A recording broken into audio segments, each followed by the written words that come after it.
Good morning. Welcome to our Friday session of hashtag LDeduchat, Leadership Development in Education. Brilliant lineup that we've had this week. I've been very privileged to have met so many different people from different expertises. We started off with Andy Buck this week and then jumped straight into Gamal Yafai on Tuesday, followed by Anita Davey on Wednesday. Yesterday we had Sabrina Francis, a whole gambit of topics that we covered from leadership matters, send to inclusive leadership, and also yesterday we had recovery and resilience in the developing mind with Sabrina Francis from Mindset Match. Today we have Tom Rogers. So honoured to have Tom Rogers with us today, who works ferociously in improving outcomes for students within history classrooms and also within just general practice within teaching. And the resources that he produces are fantastic. So if you haven't hooked into his sessions or his resources before, do head on over to and find Rogers History online. That's what we've got in store for you today. He's put a presentation together. It is one of our longer ones, but I think it's definitely worth the time invested in it for you to actually go back to as well. On Twitter today, don't forget, follow us on @ChilternTSA, @ChilternTSA. Join the conversation on our Twitter and any sessions that you've watched on YouTube. We really value your feedback and engagement to do with the sessions that we do put on. It's actually what keeps us going from day to day, to be fair. So without further ado, we're going to jump straight into Tom's session, and I'll see you at the other end. Hi everybody, and welcome to my webinar for the Chiltern Teaching Schools Alliance on maximising progress in the history classroom. I'm Tom Rogers. I'm a history teacher, a former middle leader and senior leader, and I'm going into my 14th year in teaching in September. I also have experience here in teaching in the UK, in the state sector for 8 years, and then internationally for 4 years. In the last year, I've been back teaching in the UK in 2 different schools. In this presentation, I want to think about how history learners learn more history. And I'm delighted that you've joined me today for this presentation. I want to thank everybody at Chiltern TSA for having me, and I hope you get a lot out of it. Just about me, if you want to find me after the presentation, during the presentation, or you want to find out more about me, my name is Tom Rogers.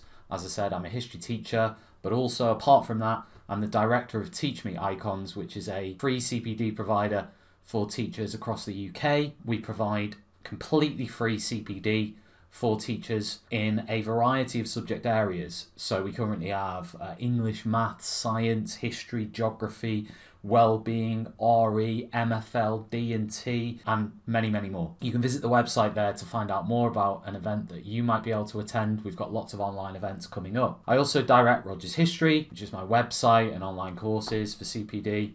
And also, very recently, I set up EduDate, which is a online speed dating platform for teachers. So if you're single and watching this, then visit EduDate. Notes for this session. At various points in the session, I'm going to pause, and I'm going to give you 1.5 to 2 minutes to discuss or think to yourself about a particular aspect of the presentation, and then to share, if you can, in the chat box during the session, either a question or to contribute something yourself, because other people will be able to see the chat box and be able to see your suggestions and your contributions to the session. So I want this to be a two-way interactive session, even though this part of the session is pre-recorded. Just one note before I start. In September, we know that we're going into a period where we've just come out of a 3-4 month lockdown period where students have been out of school. We have to keep that in mind, I think, when structuring our learning, when thinking about the things we're going to ask students to do in the classrooms, when we're thinking about the language we're using with students, and so on. The routines that we have in place. Now, this is a wider teaching and learning aspect, which I'm not going to cover in this presentation. It's built for history teachers, but I do think it should underpin our thinking when it comes to planning and our thinking in terms of how to get the best out of our students. So what does raising attainment in history actually look like? And I've put a quote here by Michael Fordham, who is a very well-known history teacher, blogger, author, and so on. And he said, in a curriculum, we set out what we think pupils ought to learn. If they learn what we've set out in the curriculum, then they have by definition got better at history. In this sense, questions about progression are in fact curricular questions. From my perspective, and I'm sure Michael, if he's listening to this, might correct me if I'm wrong, a student is making progress by working their way through a curricular model. So by working their way through content, engaging with it, remembering it, recalling it, and learning it, they are making progress. It is a progression model. However, we also have other elements of progression that we can discuss. Christine Counsell is of the same school of thought of Michael Fordham. The curriculum itself is the progression model. Its mastery is progress. And then we have other elements of progress. So in this particular example, this teacher feels that progress in history must mean making judgments on the past and getting better at making those judgments. This is taken from a history teacher in History Today, the magazine. And there's lots of different elements to look at there. And of course, you can have this presentation afterwards. You can look back at the quotes yourselves. The complexity of history as a discipline means that any description of what constitutes progress is likely to be caught in a trap between the dangers of extremes, oversimplification or confusion. Moreover, it's never a discipline in a vacuum. Rather, it's engaging through a whole range of individual filters and experiences which will affect how the knowledge and the skills are framed. Progress may be expressed as the increasing ability to utilise the grammar of history independently. Something that calls for a consciousness of what history is on the part of both pupils and teachers. So this is talking about students being able to use terminology, language, explanations, and so on that are built around that subject domain and be able to use those independently, not being directed to do so, but have built that vocabulary, that rich knowledge, the links across a broad curriculum, and are able to use them independently. Again, another view on progression, what it is.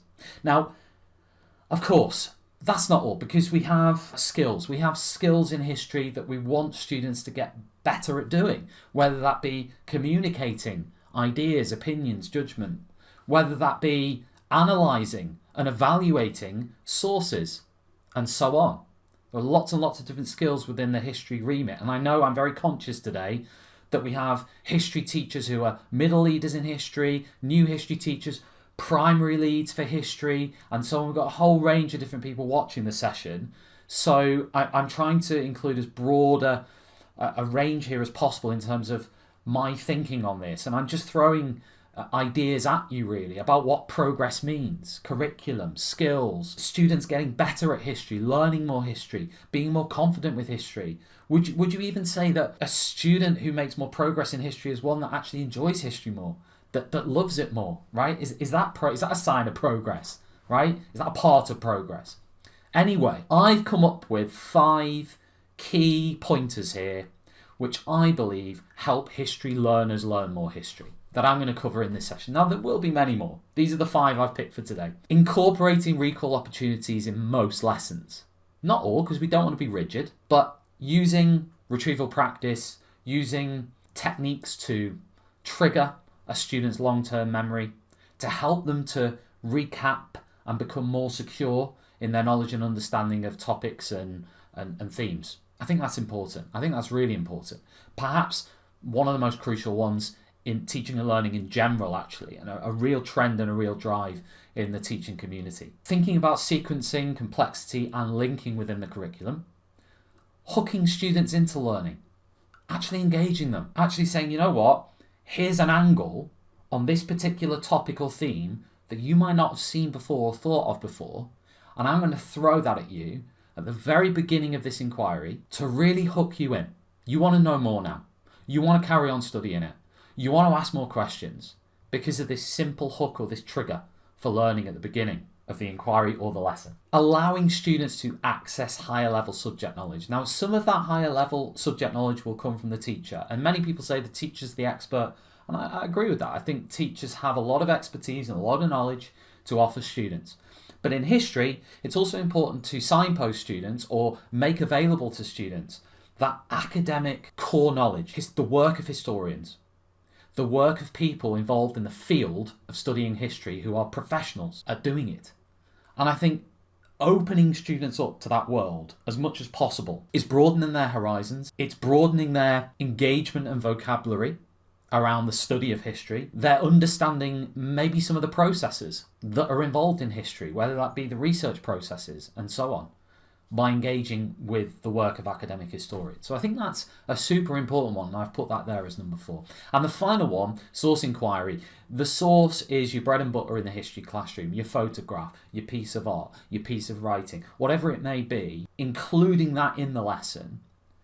But also, if it's a piece of writing, finding ways to not dilute it too much, because a lot of academic writing is fantastic and fabulous, and obviously if you're teaching in a primary setting, then some dilution is going to have to take place. But I think it's a good aim to have, to try and find ways to engage students with the original literature and to actually explain that original content to them and to engage them with it. I think it's good to try and do that and to have that as an aspiration at all times. Modelling of an approach to source inquiry that isn't prescriptive or mechanical. And what I mean by that is having a formula, in, I suppose, a classic in history was something like COP, content, origin, purpose, and saying to students, there's a source, write me the content, write me the origin, write me the purpose, write me the judgment, and do it again, and do it 10 times, and there's your essay on that particular source or that set of sources. Trying to move beyond that, trying to find the nuance, trying to dig deeper, trying to find ways to really get the students to analyse and evaluate that source, not on just a surface, superficial level. Of course, again, this is aspirational. Some students may find this really challenging. It's difficult for the teachers, never mind the students, if you've got a complex source there. But we as teachers, we can work on that with the students. We can spend time with them with that source. Instead of saying, right, we've got 10 minutes to look at the source, why not spend a whole lesson, right? I know we have curriculum pressures, but the value, it's all about the value, isn't it? And I always think about this when I'm looking at, say, a curriculum map, is the value that we're placing on certain activities or things that we're doing. The time we have, are we challenging our learners in that space? So my focus today is more the how than the what. And there's a huge focus on the what at the moment. There's a huge focus, rightly so, on the curriculum, what's in it, what's not in it, how to broaden it, how to balance it, how to include more diverse histories from other countries. Is your history curriculum too Britain-centric? Whatever the questions are, they are questions that are very, very important. In this session, I'm going to focus primarily on the how. So in the classroom, progression, skills, how do students get better at history, at studying history, whatever that history is. So the first one that I had on my list was incorporating recall opportunities into most lessons. And this is a grid by Kate Jones, at 87 History if you want to find her on Twitter. She's brilliant. I mean, she's written a book about retrieval practice. If you don't know what it is, then essentially this is the idea that you would recap with students, not just the next lesson, but you would keep recapping, but you would maybe space those recaps out. And you might have one recap the next lesson, you might have one recap in 2 or 3 weeks, then you might have another recap in 2 months, then you might have another recap in 6 months of the same content to ensure it's embedded into long-term memory. Now, I know when I spoke to Kate about this, she was saying, I never used to do it as a teacher to actually, once I've recapped something, I didn't used to go back to it. And I fell into that trap too, although I think teachers, because of that pressure, they fall into that, I've got to do this and I've got to do that, and then forget that. But I think it's really important to go back over content, and I think retrieval practice is a key way of doing that. And her retrieval challenge grid, which is available for free via the TES and her website. And there's lots of variations you can find of this on Twitter. If you just type in retrieval challenge grid, you'll find loads. And I'm sure you've used it. You may have used it already yourself.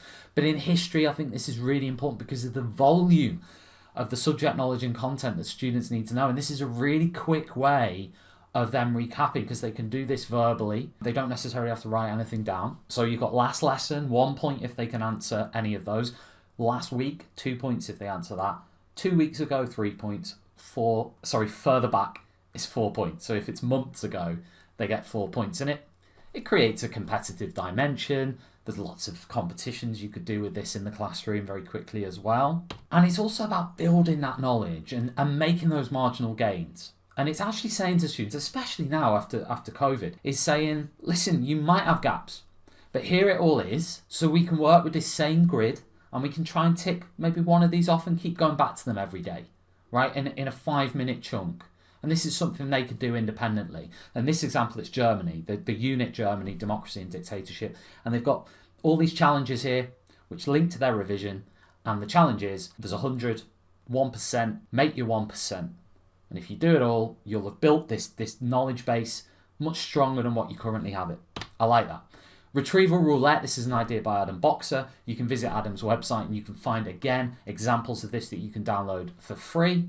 Again, another variation on retrieval, and you can actually put your answers in it. It'll generate. It's a tech way of doing it. And Scott Alsop with his battleships idea, again, it's about retrieval, but it's built into the game Battleships. And you can download that from his website, which is in the bottom right-hand side of the screen.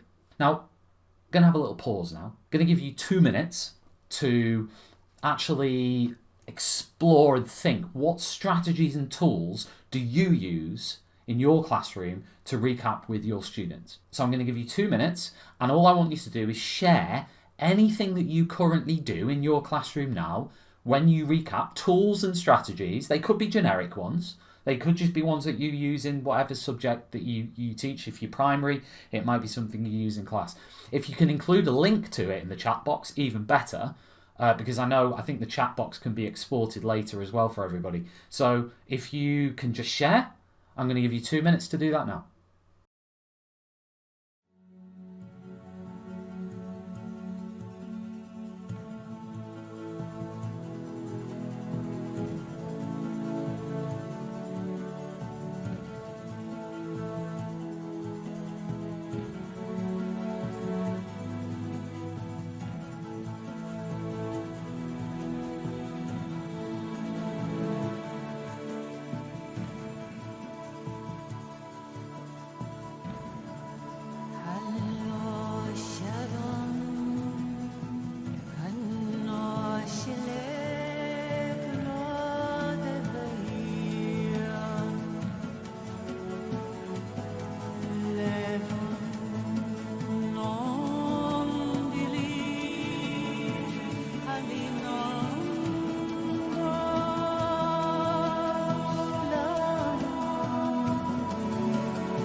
Okay, so thinking about sequencing, complexity and linking in your curriculum. And the idea with this is interweaving. This is having a core theme or topic, and you may then have your subtopics, but you're always going back to that bigger theme and you're connecting with the students. Look, this links to this links to this, and it's like a web. It all hopefully in the end is going to fit together, and that's going to enhance the learning.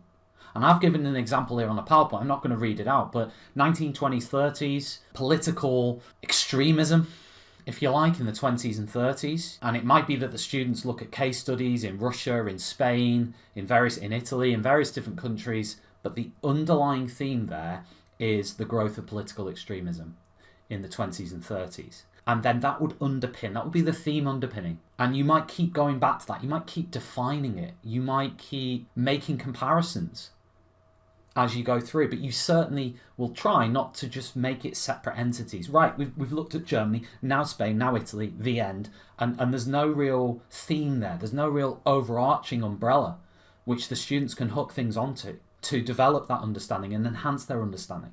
And here's some examples. This is Katie Amory on the left, who's a history teacher on the Wirral. And this is her curriculum map. And I really like the thought that she's put into this, because again, we go back to we're going to come on to hooks later in the webinar. But if you look at her inquiry questions on the left, I'm looking at that as in my student eyes, and I'm going, that's interesting. When did you last see your father? That's interesting. I'm thinking, the topics on the slave trade, ancient Islamic civilization. So I don't know much about that. I'd really like to know that. It's not just about what you know. Of course it's not. It's about what the students should know, right? And what they need to know.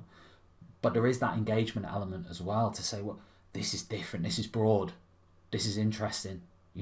That is hooking as well. You can hook with the curriculum, not just in an individual lesson, but in the curriculum as well. But it's also about that interweaving. So it's how those themes connect.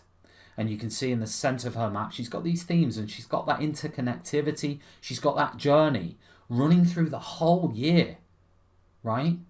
And then at the bottom, she's got overarching reflections. How did monarchs, religion and empire affect Britain and the wider world? That is her central hinge that she is hanging everything on. And those students will be able to relate each topic, hopefully, to that central question. That's incredibly powerful because it gives those students meaning. And it says to them, do you know what? Here's where we're going. And actually, it's going to take us a year. Perhaps if it's GCSE, 2 years. But we're going to get there. And this is why. This is the question that we're looking at. You may even go deeper than that and say, why are we asking this question, right? But I think having that purpose is so important for history learners in maximising their progress in individual lessons, exams, whatever it is you're looking at. And again, talked about broadening things, making those links, giving students a wider knowledge pool than perhaps what they would normally have. And Will Bailey-Watson and Rich Kennett, Meanwhile Elsewhere, again, a fantastic idea where you can download, there's hundreds of these templates on their website, you can download them all for free, and you can set it for the students, whether it be as a homework, depending on your context, whether it be within a lesson, whether it be as an extension activity perhaps, to challenge your high flyers in the classroom. But you could use it in lots of different ways, but essentially it's about broadening the knowledge and allowing students to understand what was going on in the world at the same time as what we're studying here, but in a different part of the world. And again, it's about that diversification of the curriculum and broadening out the knowledge and broadening out the scope that students are exposed to. Excellent. Check it out. Hooking students into learning. And this could be at the start of a unit, it could be at the start of a lesson. And one of my favourite ways of doing that is through a photograph or a painting. Sometimes I use literature, but I often think that the visual image, whether it's a very short video clip, whether it's a photograph, works fantastically well. And if you can surprise students, but this is one of my favourites that I use for the 1930s on appeasement. And I say to them, look, everybody sit in your groups, and I put them into groups for this. I know, slap on the wrist, should be in rows. I know Gavin Williamson said, but they can be in rows, but I actually say, I have them in rows anyway, but I say, look, get into groups of 3 or 4, so they just move and sit with people for 5 minutes. And I read this to them, I say, you and your best friend are in year 9, and you know that a year 7 pupil is being bullied by someone in your year. And the bully is a popular and well-respected member of your year group. Do you tell the teacher and hope they can sort it out? Start a fight with the bully. B, C, try to talk with the bully and negotiate. Or D, ignore it because it's nothing to do with you. And again, that creates this kind of relevance or link to their own lives in this, because most of them can imagine this scenario playing out pretty easily. And then they might have a conversation about that for 5 minutes. And then what I do then is I introduce the historical context. I just throw this on the board. And this is actually a screenshot of my board. But the bully, the vulnerable year 7s, you and your friend, and the teacher, the higher authority, is the League of Nations. And we suddenly get this situation where they're going, all right, okay, I can picture the dilemma here. It's not as simple as, oh, Nazi Germany's bad, let's sort it out now in the 1930s. And then, of course, you can delve into bigger factors like the empire and Britain prioritising the British Empire above going to war with Germany, lack of allies, and so on. You can dig much deeper than this. But as a hook, works really well in my experience. It's one of my favourite ones. And then, of course, you can use other visual imagery. At the start of a study on the slave trade, this is an image that I've used of the Brooks, which was a slave ship in Liverpool in the 18th century. And of course, experienced history teachers watching this webinar will have seen this a million times, probably. But it's one where I actually use a spotlight on the whiteboard. So I actually blank it out, and then I actually use the pen to hover over different parts. What is it? What is this? Getting the students to think, what could this be? And very few of them think that it's human beings being trafficked on a boat, lodged together in this space. And it's very hard hitting, and it's a photograph, but it's very hard hitting at the very start of a unit to get the students thinking. Another one I use when I do the tutors is I actually say to the students, look, you've all got your wallets there. Take your pound coins out. Take any coin you want out of your wallet or your purse. And off they go, and they take it out, and I say, right, look round the edge. Can you see FD on there? Yeah, we can see. Yeah, FD, yeah, we've got it. Right, yeah. Do you know when that FD was put on the coins? And then suddenly we're starting this conversation off, and they're going, no. Well, and then I talk to them, and obviously I haven't shown them the image on the right-hand side with Henry VIII, but I then talk about Fidei Defensor, the defender of the faith. Henry VIII had that FD put on those coins. It's never been taken off. What? 500 years ago? Yeah. It's been there ever since. Why? I thought Henry was a baddie. Well, we're going to explore why. Why was it put on there? It was very, and of course then perfect entry then into the break from Rome, but initially talking about Henry's friendship with the Pope and so on and so forth, and writing his books and praying and his deeply religious life at the beginning, right? And then there's the more shocking for the older students, studying the Holocaust, the Einsatzgruppen, and looking at that tyrannical, ruthless nature of the SS and what happened in the war and trying to bring that home to students. That's quite a good one from a statistical point of view to put on when studying the Holocaust at the beginning, looking at how the camp structure grew, the number of death camps versus concentration camps, and so on and so forth. And of course, for the studying the suffragettes, brilliant starter, because again, you get the gasps, and you get outrage in the classroom over this. And that's excellent, because again, you're invoking some emotion, you're making the students think, what is in the woman's mind here? Again, you're asking them that at the very beginning. Why? Who thought like this at the time? Why did they think like this?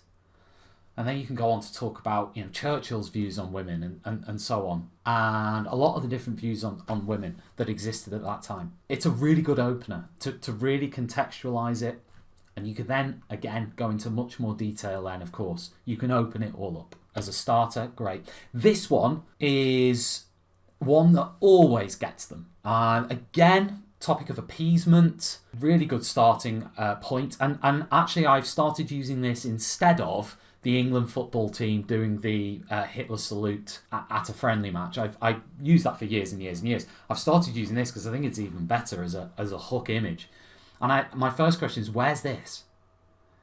And it's actually Cardiff. It's Cardiff City Hall. And they can't believe that when they see it. They just can't believe that this is Cardiff. But it is. And it was somebody actually on a course that I was running who shared this image with me, and I went, that is really powerful. To try and show the attitudes towards the Nazis in the 1930s. Now, this was obviously in Cardiff, but you can look at that as a real snapshot there, and then you can start going into your wider study of appeasement. I use that one to start a topic on the plague.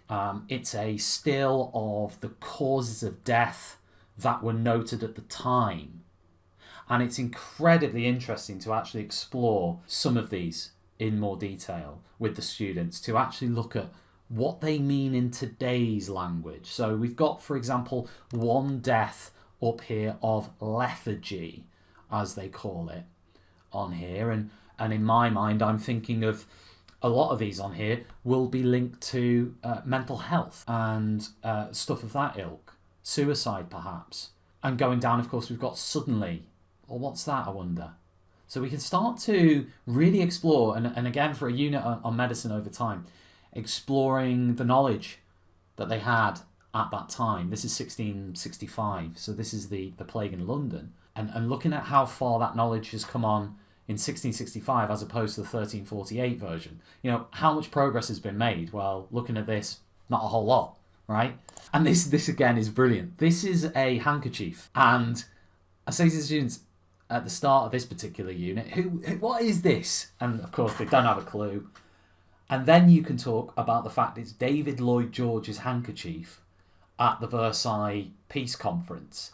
And this particular original is in the Imperial War Museum. Now, he was obviously concentrating hard, wasn't he, on the negotiations at the end of the First World War, because he managed to draw this. And, you know, in the narration of this handkerchief, people are saying, well, is that his brain? Is that the thought for all the links and all the... Is this a representation of how difficult Versailles was? Interesting. A great little start to a study on Versailles, you know. And this is Saint Maurice. Was a 3rd century Roman warrior who was later revered as a saint. And it's a real challenge to their normal thoughts about medieval knights and medieval saints and famous medieval people and medieval people of status. You know, it's a real challenge to that. And I think not only is that healthy, but also it's surprising for the students to see. And again, it really makes them think and makes them question what they already think that they know. Talking of what they think they know, this is great. Before you even start looking at sources with students, so it might be your New Year 7s in September who are arriving, and I throw up these 2 images and I say, right, okay, what can you see? So I'll start with the one on the left. What can you see? It's a duck and a rabbit. One on the right, what can you see? Oh, it's a person playing the saxophone. Okay. Oh, it's a woman's face. Yes, it is. The message being, we can look at the same picture or the same piece of text and we can come to 2 different conclusions on it, which is really, really important for students to understand that we can create an interpretation of a source or an image that suits our own narrative and our own knowledge base, but sometimes truth is harder to find, and there will be different ways of looking at different things. And of course this might lead into different inquiries on Oliver Cromwell or Henry VIII or whoever it might be, controversial figures from the past, Churchill even. Whoever it is that you are looking at, a really, really good way of starting the unit off. Another chance, another pause for thought. What hooks do you use in your classroom? So obviously everybody in here is a history teacher or somebody who works in history education. Presumably you might have images or you might have a particular piece of text or whatever. If you can type in the chat box what that is that you've used, or even post a link to it that everybody can have a look at, then fantastic. Give everybody 2 minutes. Let's share, and I'll be interested to see myself what people come up with for this section.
Okay, hope everybody's had a look at the chat and had a look at what people are saying. So, accessing higher level subject knowledge and working with historians and academic texts. How can we do that, and how can we do that better? 2 quotes there for you to read, just quickly.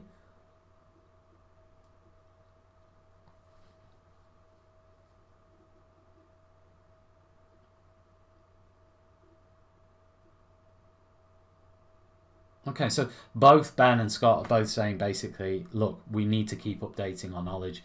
We need to keep re-engaging as teachers with academic texts. It's about maybe trying to create time, whether you're a head of department watching this or whether you're a history teacher in the department, but trying to say, look, I don't know, a certain proportion of my time each week is going to be spent on building my subject knowledge and my content knowledge, and being given time to do that. If you're a middle leader, it might be that you're thinking, right, okay, I need to actually designate time here just for a teacher to be able to sit and read, you know, and take notes. And it's certainly something I didn't have early on in my career. I was absolutely rushed off my feet, and as most teachers are. And it's about trying to carve out that time for teachers.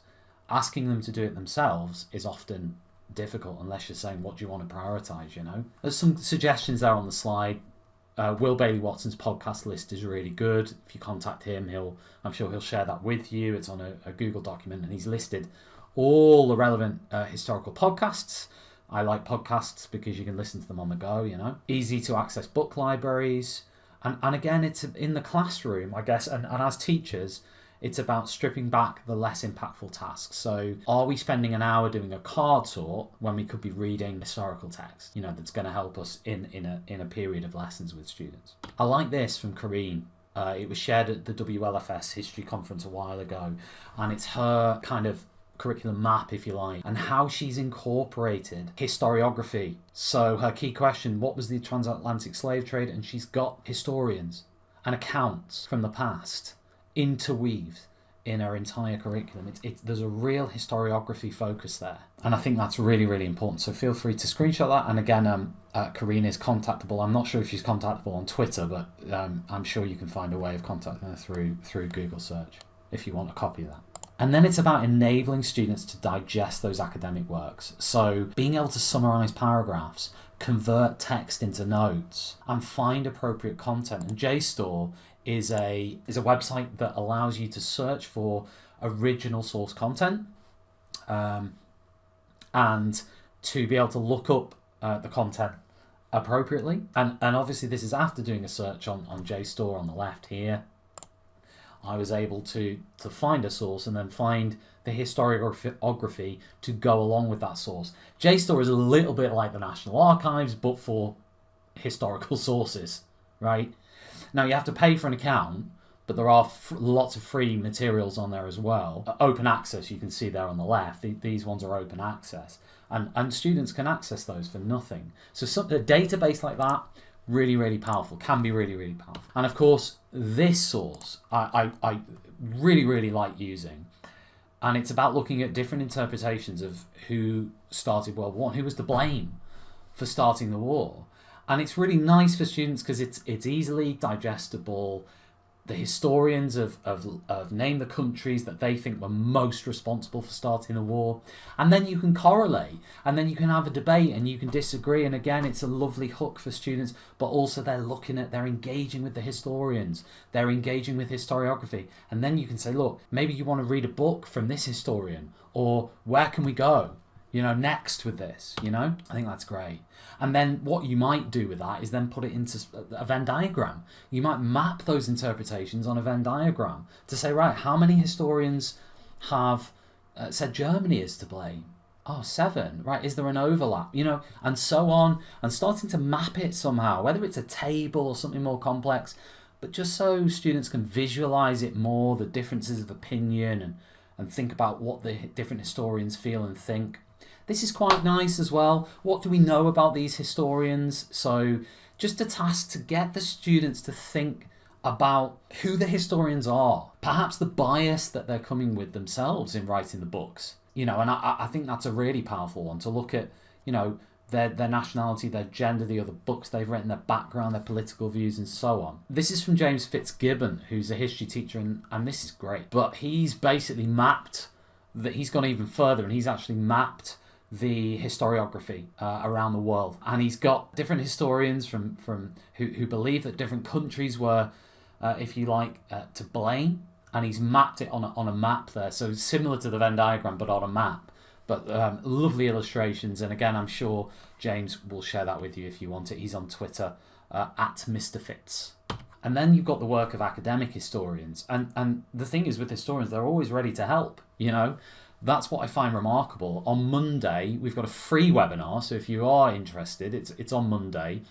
And we've got Paul Reed, who is a military historian, and Professor Colin Doyle. They're both military historians, and they are going to be presenting on their 5 favourite historical images from the past. And they're doing this because they love it and they want to help teachers. And a lot of historians are the same. Josh Levine on the left there, he came to my school. I bumped into him one day in the National Archives and I said, will you come and talk to my kids? And he said, yeah, well, I'll be there next week. And I thought, wow.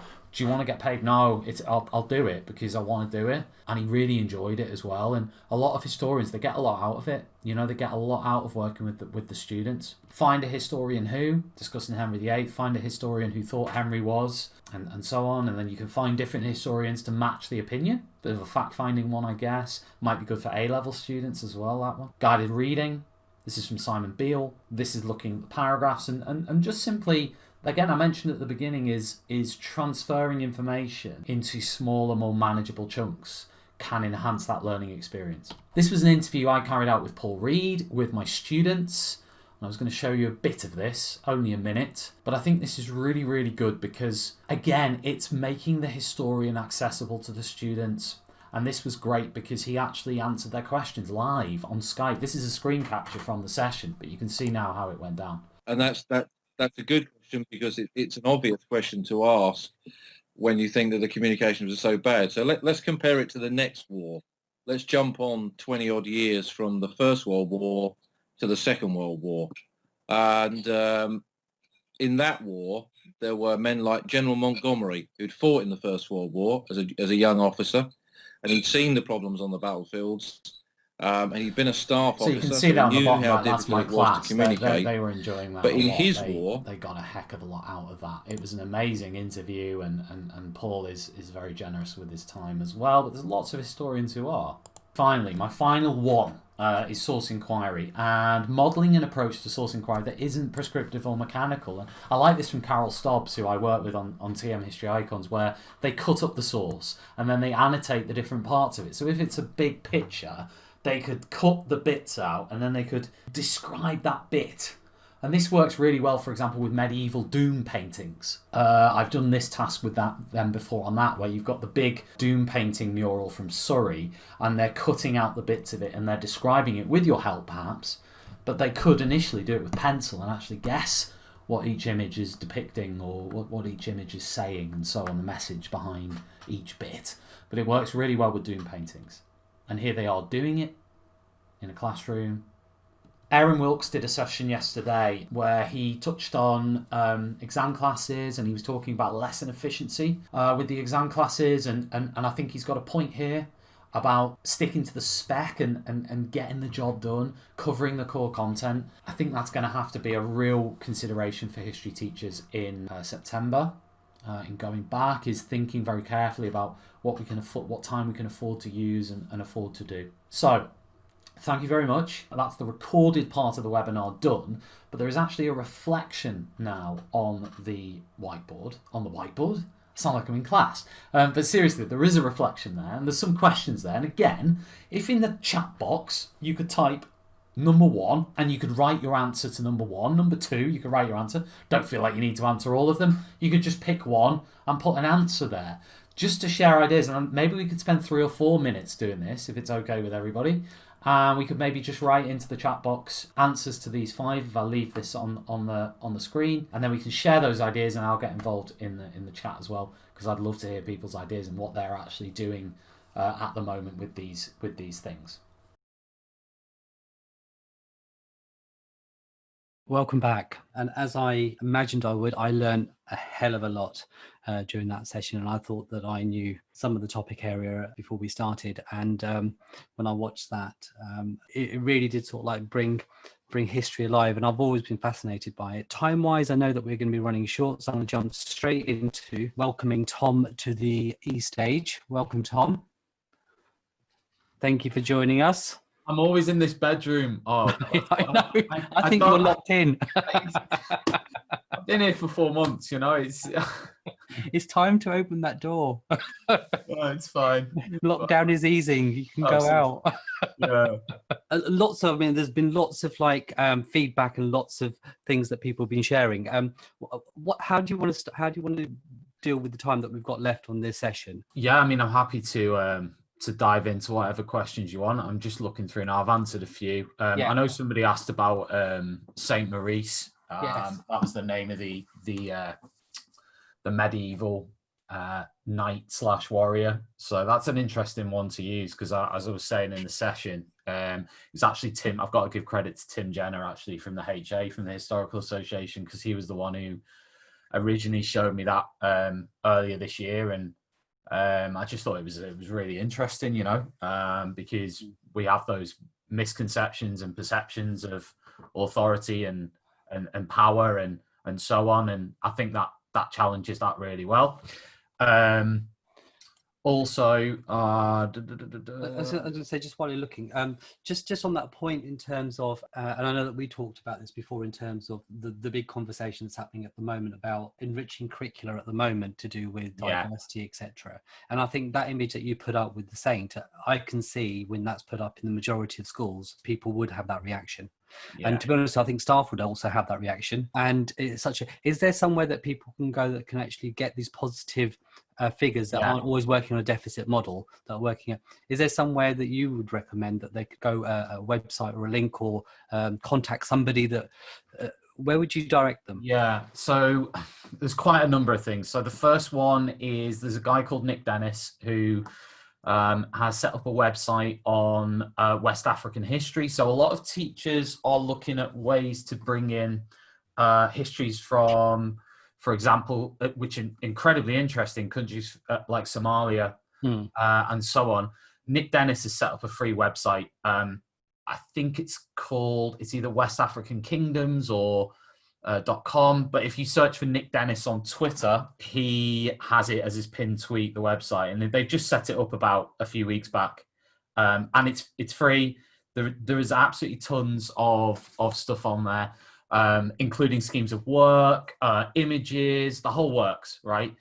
Somewhere like that is a great starting point, but beyond that, last weekend we did TM History Icons. The main theme there, one of the themes running through it, was diversifying the curriculum and broadening the curriculum. And if you check that out on YouTube, you can just search TM History Icon Seneca, and it'll come up there, the whole event. People like Joanne Marishin, who was talking at that event about South Africa. You can watch her presentation. So I found that really interesting. The laws that they have in South Africa around teaching history. And she was talking about how, comparing that to the UK and looking at some of the things they actually teach in South Africa that we don't teach here. So that's amazing. You've got 2 hours of video content there on YouTube that I would highly recommend looking at. And then I could also, after the session, I will put on Twitter a list of oh God, don't mention list. I will put a group of people who people could to signpost towards history teachers who are working on their curriculum and I think that's broadening the curriculum out. I think that's really good in terms of, I think this is the start of the conversation. I don't think there'd be a silver bullet that anybody could give at this moment, but it's the fact that these conversations are happening and people are looking at how they can action changes in their curricula. I think putting those people together, I think is definitely the way forward. But so I really appreciate that. So jumping into anything else that we've got on the Q&A, it was quite difficult because all the comments that were coming through to do with what you'd asked them to do, and I've been trying to find the questions amongst that. Yeah, no worries. I'm just reading one now. Eastern African and Asian history is so rich. Would not covering them amount to institutional intellectual discrimination? Yeah, I agree with that. I think teachers have. I think it's hard because I think, for example, from my perspective, in my schooling, teacher, and in my degree, there wasn't a massive diversification for me. So a lot of this stuff, teachers are learning from scratch. Yeah, and that's a challenge. It's not an excuse. But it's I think it's something to bear in mind with history. It's really complex. A lot of these histories are really complex, and it's going to take a little bit of time maybe to produce really high quality content. And I think with the current situation and the discussions that are happening, I think history is one of those subjects, along with English, I think, that are going to be the ones that are having the most conversation. So I think other subjects can also learn from the discussions that are happening within, especially within the humanities, or even geography, etc., in terms of the way that we are representing the world through our teaching. So I think it's not just narrowly with these subjects. I think the conversations and it can't be a bolt on either. It can't be and that's the danger I see at the minute is things just becoming a bolt on. Oh, we're going to do a lesson on Black Lives Matter, or we're going to do an assembly on this, and that's maybe what it's been in the past, wrongly. So it's trying to move away from that and move forward with that. It's a challenge, but it's one. I mean, you only have to look at the history teaching community to see how amazing they are at getting stuff done, and I feel as though that'll change. I mean, just that image that you put up of St. Maurice, that in itself, the conversations that I can imagine happening on the back of that, in a rural school in the middle of nowhere in England somewhere, where they perhaps haven't had that exposure. I think Tim was saying when he first was talking about it at this event I was at, how the reaction of students and like we said, the challenge to the misconceptions, really. Yeah, absolutely. There's a question earlier on from Ben, which was, I would question there being a huge focus on content in the curriculum overall, apart from being able to pass an exam. What is the benefit to an individual of knowing about different events? Surely focus should be on skills, researching what is real, what isn't, how perspective works. Wouldn't all this be far more important for students to really master than being able to reel off dates from memory? They can instantly look up wherever and whenever they want to. So probably best to take that up with Michael Gove, that one, Ben.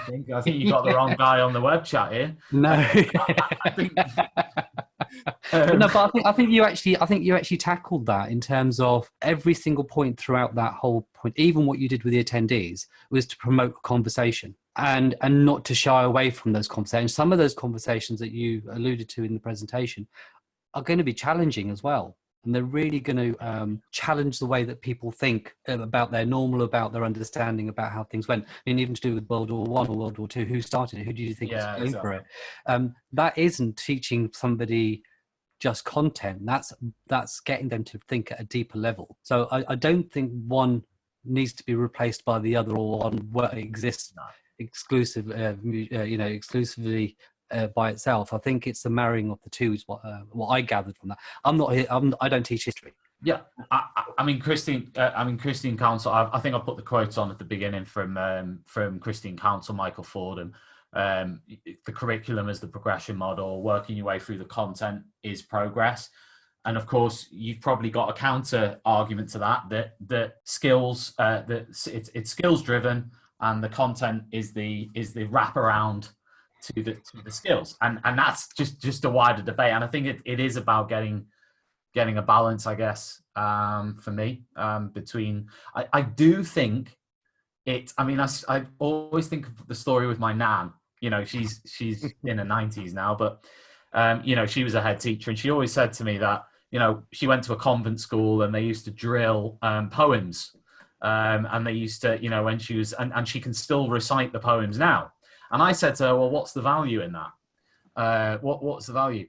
And it's kind of, I know this sounds ridiculous, but she said that when, she gave the example of when she was kind of courting with my grandfather, and being able to recite these poems off the top of her head and so on was an interesting thing on dates. Now, even though that's a silly example, perhaps, I do think there is a real value in memorization. I do think there is a real value in recall and in. I understand the point Ben's making about kind of if you like, the petty, you know, going back to the old school of like, oh, did it happen in you know, on the Monday or the Tuesday in 1896, you know, and kind of cross tick, and that's it for history. That's, you know, and I understand that, but I do think we've moved on from that a long, long way. And yeah, it's just about getting a balance. And I do think there's value in everything, really, that I discussed in the presentation. Yeah, and I think the one slide that stood out for me, and it's been a thread that's running all the way through, is that during this time of lockdown, where people have been able to manage their own time a little bit more so than in a structured day within school, and being able to collaborate and being able to enrich their own understanding.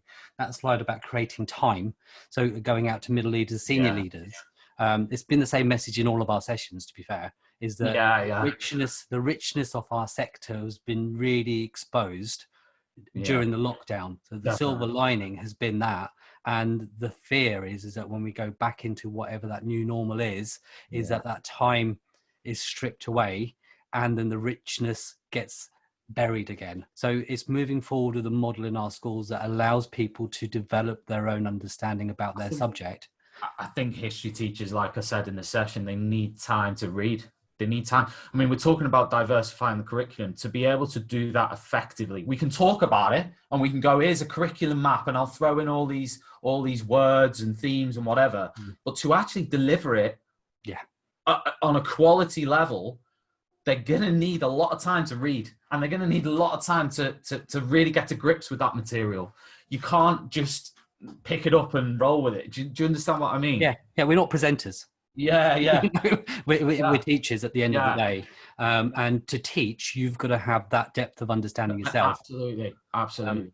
And that does take time, which is why I think the sustainable change, rather than thinking what are we going to change in September, is what should we be changing over the next year, over the next 3 years. A philosophy is more important than anything else, I think. Absolutely. And I think that would be believe it or not, our time is gone. That is actually a really good point to leave it on, because I know some people were originally thinking, okay, from an Ofsted, from an inspection point of view, what should we be doing within history? To be honest, all the content that you've discussed actually hits everything that we should expect to see within our lessons. That's the point. We could have talked about deep dives and about whatever, but at the end of the day, that's what Ofsted are going to be asking about, is what are you doing? Exactly. What are you doing? And that depth of understanding, and they ask about teacher CPD, they ask about subject-specific CPD. That's actually now something that is asked in every single inspection that I've seen and read about. And we've got to devote time to our teachers to develop, and that has to be structured by our senior leaders within our schools. So I think for those people that were hoping for a deep dive in humanities or history, that's what we need to push for. And if you're a senior leader out there, that's what you need to put in place. Time. Let the teachers do their job at the end of the day. For sure. Fascinating session, Tom. Absolutely. Thanks so much. I just want to say thanks for having me, to you and Claire and everyone at Chiltern. You know, it was nice. Yeah, no, it's been great, and thank you for putting such a thought-provoking session on history. I'm a maths teacher on history, and I mean, I love the subject because it's so rich, but and it is a bit of a passion of mine as well. But it's definitely something that I think will be rewatched and reused as we move forward, as most of our sessions are. So thank you for your time, and thank you for everything that you put into this, Tom. Thanks, Alf. Cheers. Thanks a lot. Right, that's the end of another week. It's our penultimate week that we've just finished, after our week after week after week of CPD for you on our hashtag LDeduchat, leadership, development and education. And we've got 5 fantastic sessions for you next week to round off this series of sessions for you during lockdown. On Monday, we have Claire Robbins, who'll be looking at a research-based approach. And then on Tuesday, we've got an additional subject session that we've added in, and I've sent everybody an email regarding that. Is to do with how do we actually look after our students and our young adults within our schools in the current climate of COVID-19, when they're dealing with so much especially with an emphasis on bereavement. And the context is Luton and the Luton area because of the diverse mix of our population and our demographics. But I think it will resonate with a lot of people out there. And I think I sent out the email yesterday, and I think straight away we jumped to over 150 people that registered with it. There is only 100, there's only 500 spaces on that webinar on Tuesday. And so if you are thinking about doing that, I would get yourself registered on that now. Wednesday, we have Lorraine Hughes, who's the Director of Education at Chiltern, who'll be looking at inclusive curriculums and the work that we're doing as a trust and the support that we're offering out across the sector regarding inclusive curriculums. Thursday, we've got Abid Khan looking at safeguarding and how can we promote and build in good safeguarding procedures within our schools and within our practice. And then on Friday, our finale.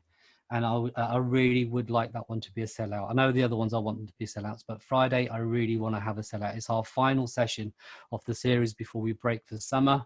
And that's with the wonderful Diana Asagi of Courageous Leaders. And she'll be looking at courageous leadership at all levels. And I want all of you to be there. Tell your friends, tell your colleagues. I want people to be annoyed that they couldn't get into the session on Friday. That's our big bang on Friday next week, but we've got a whole week ahead and so many more announcements for you as well. Join the conversation at Chiltern TSA on Twitter. This is me signing off for another week of #LDeduchat, and I look forward to next week. But in the meantime, enjoy your weekend.